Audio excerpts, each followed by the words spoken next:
Sampurasul, selamat pagi anak-anak. Semoga hari ini kalian masih dalam keadaan sehat, sehingga kita masih tetap bisa melaksanakan belajar dari rumah. Tetap semangat. Baiklah anak-anak, kalau minggu kemarin kita masih sudah belajar tentang eh, teks tentang makhluk hidup, kecap sarangan, paribasa. Nah, hari ini kita akan belajar bahasa Sunda. Materinya apa ya? Ini yang kita akan pelajari hari ini ya, anak-anak ya. Nah, kompetensi dasarnya adalah eh, memahami teks argumentasi tentang persatuan dan perbedaan melalui kegiatan mengamati gambar dan tayangan video. Jadi hari ini kita akan belajar tentang teks argumentasi. Teks argumentasi teh apa? Nah, teks argumentasi itu kalau Ibu terjemahkan dalam bahasa Indonesia, sebuah tulisan yang disertai dengan alasan yang kuat sehingga ketika pembaca membaca tambah yakin ya dengan tulisan kita. Kalau dalam bahasa Sunda seperti ini.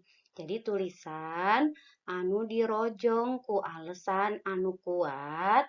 Jadi anu maca tambah yakin. Itu ya kira-kira. Nah, teks argumentasinya, maca karangan argumentasinya apa hari ini judulnya?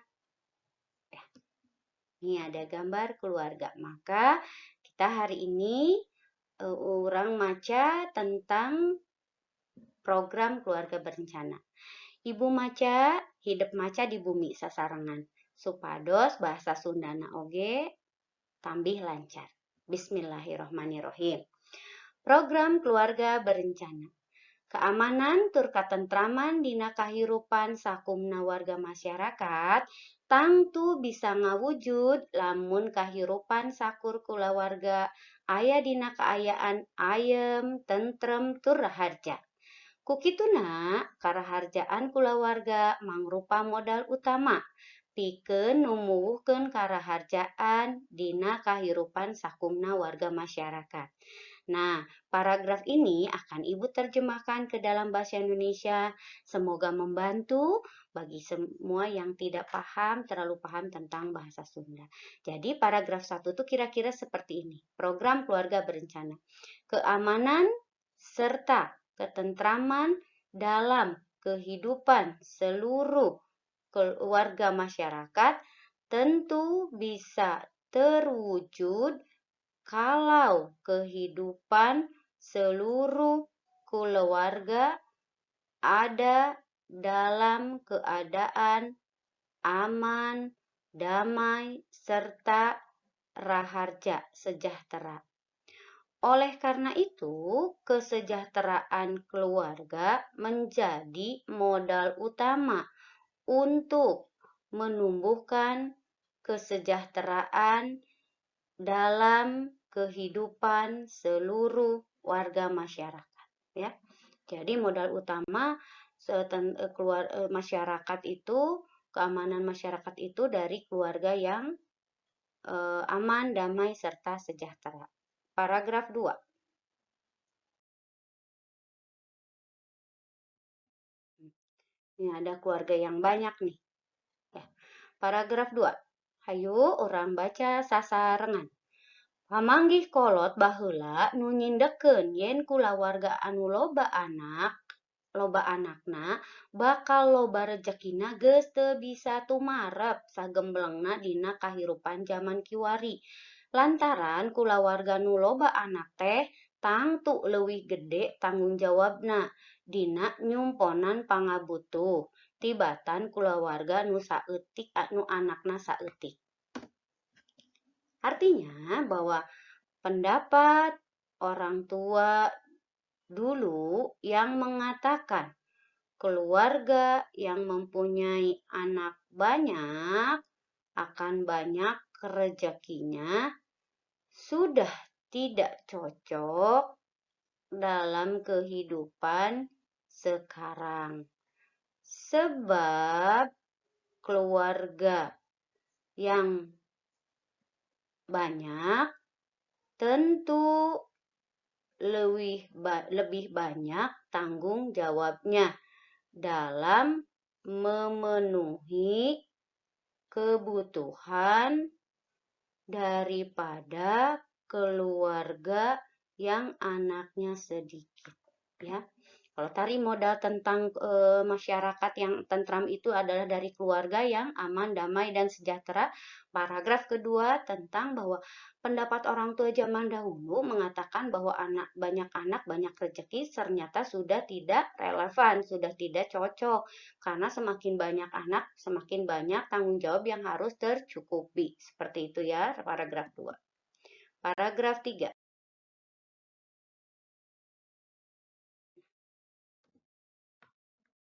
Yuk kita urang baca di sasarangan. Biaya keur kahirupan sapopoe lain ngan ukur keur nyumponan dahareun jeung pakaian wungkul, tapi kaasup biaya sakola, biaya pikeun miara kasehatan awak, leuwih-leuwih biaya pikeun nyadiakeun padumukan anu merenah, mangrupa pangabutuh anu kudu katedunan ku unggal kulawarga. Padumukan. Nah, ini padumukan. Tempat tinggal.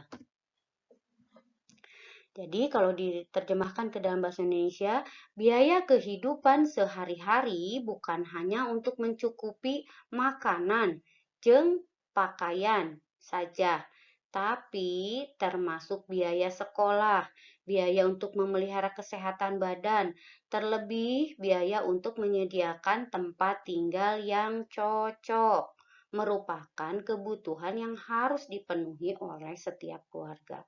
Tadi paragraf 1 tentang modal utama masyarakat yang tentram, sejahtera. Kemudian yang kedua tentang pendapat banyak anak banyak rezeki sudah tidak cocok. Kalau tentang paragraf ketiga tentang bahwa biaya hidup itu bukan hanya makan, pakaian, tapi juga ada biaya sekolah, biaya kesehatan, biaya padumukan atau tempat tinggal. Paragraf selanjutnya. Yuk, orang baca deui sasarangan. Kanyataan dina kahirupan zaman kiwari, pangabutuh nu beuki nambahan teh teu sabanding jeung pangasilan. Malah teu saeutik jalma nu meunang hasil tina itik kurihna sapopoe teu cukup pikeun nyumponan pangabutuh sakeluargana. Nu balukarna kaayaan kahirupan eta keluarga teh ninggang kana paribasa dahar sore henteu isuk. Apa artinya? Ya. Nih maksudnya. Kenyataan dalam kehidupan zaman sekarang, kebutuhan semakin bertambah tak sebanding dengan penghasilan. Kebutuhannya banyak, penghasilannya sedikit. Malah tidak sedikit orang yang mendapat dari hasil jerih payahnya sehari-hari tidak cukup untuk memenuhi kebutuhan keluarga. Yang akibatnya keadaan kehidupan keluarga itu sendiri ada istilah makan sore paginya enggak, ya. Jadi karena penghasilnya sedikit, tidak mencukupi kebutuhan, maka ada istilah sorenya bisa makan paginya enggak karena tidak mencukupi. Orang baca sasarangan deui paragraf salajengna. Kahirupan nu pinuh ku kasusah akhirna ngadatangkeun rupa-rupa pasualan pikeun kahirupan rumah tangga. Loba barudak nu masih keneh merlukeun atikan di sakola kapaksa kudu eureun sakolana lantaran teu sanggup nedunan biaya. Ya. Artinya ini kehidupan yang penuh penderitaan akhirnya mendatangkan bermacam-macam persoalan dalam kehidupan rumah tangga. Banyak anak-anak yang masih memerlukan pendidikan dari sekolah terpaksa harus berhenti sekolahnya sebab tidak sanggup memenuhi biaya. Ya, jadi karena susah sekali hidup, maka banyak anak-anak yang putus sekolah. Maka beruntunglah, bersyukurlah kita yang masih diberikan rezeki untuk sekolah sehingga kita bisa menuntut ilmu dan berterima kasih kepada orang tua, bersyukur kepada Allah bahwa kita masih diberi kenikmatan dengan kemudahan untuk bersekolah. maka tanggung jawab kita adalah belajar bersungguh-sungguh, ya. Kasihan kalau anak yang lain karena penderitaan harusnya sekolah tapi harus putus sekolah karena tidak ada biaya. Paragraf berikutnya. Tina hasil panalungtikan para ahli kependudukan kapanggi yen kulawarga nubi banda karaharjaan dina kahirupanana lolobana keluarga leutik nyaeta keluarga nu anggotana henteu leuwih ti 4, bapak, indung, jeung 2 anakna. Nah, ini katanya keluarganya hanya bapak, indung, 2 anak. Dari hasil penelitian para ahli kependudukan, ditemukan kalau keluarga sejahtera dalam kehidupannya kebanyakan adalah keluarga yang kecil, yaitu keluarga yang anggotanya tidak lebih dari 4, ayah, ibu, dan 2 anak. Ya, nah, jadi keluarga sejahtera itu menurut penelitian ternyata kebanyakan terdiri dari ayah, ibu, dan 2 anak.